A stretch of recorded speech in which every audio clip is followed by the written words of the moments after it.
You know, there's no concrete marker here, but if you travel to Lincoln, you see a lot of them.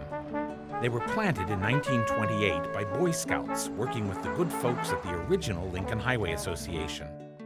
Well, that was their third and final marking of the Lincoln Highway, and they thought that would be permanent. Also in 1928, the association partnered again with the Boy Scouts on a cross-country promotional tour.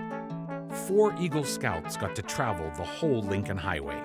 This was a wonderful opportunity for the Scouts who were chosen for the trip. A chance to see the country and see the West. Almost 70 years later, an archivist and historian in Ohio named Esther Oyster was national president of the Lincoln Highway Association and had to organize the annual meeting.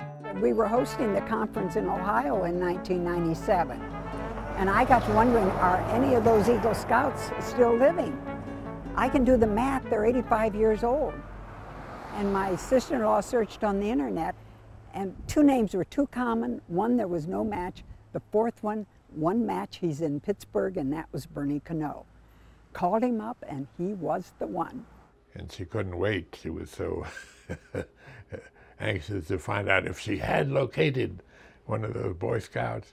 And I invited him to be our banquet speaker in June. He was. I hadn't heard about the Lincoln Highway for, what, 70 years in that, yeah.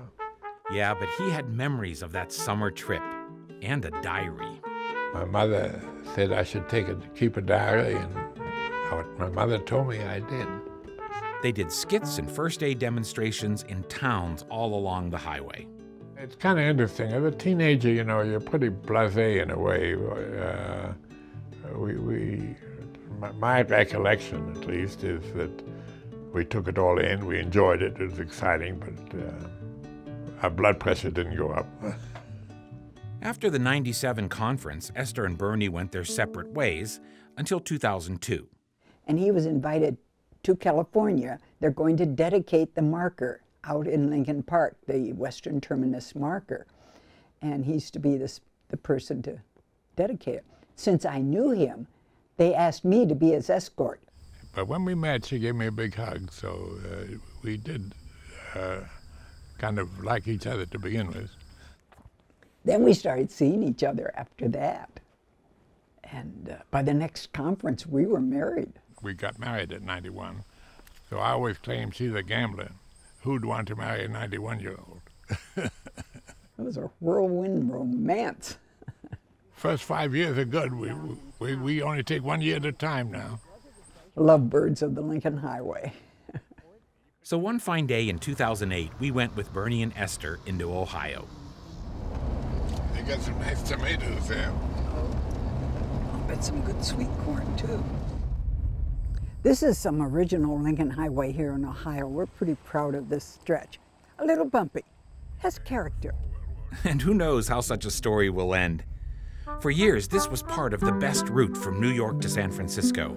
The Lincoln Highway is just a great American road, a path from coast to coast, a line on a map that provides a way to get to places you didn't even know you wanted to go. It's old and it's confusing at times, but its charms are endless.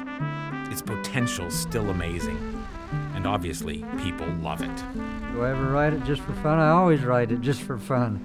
I mean, I want to do it. I'm envious of people who've driven the whole thing in one trip. It gave Americans an appreciation for the breadth of the continent that they simply hadn't had except maybe by train. It brings us all together. The road, of course, was intended to bring people together. I know as long as I travel on the Lincoln Highway, if I go far enough, I'll end up being home again. This weekend coming up, I'm trying to think again, how far can I go east or west on the Lincoln Highway before I have to turn around and get back home?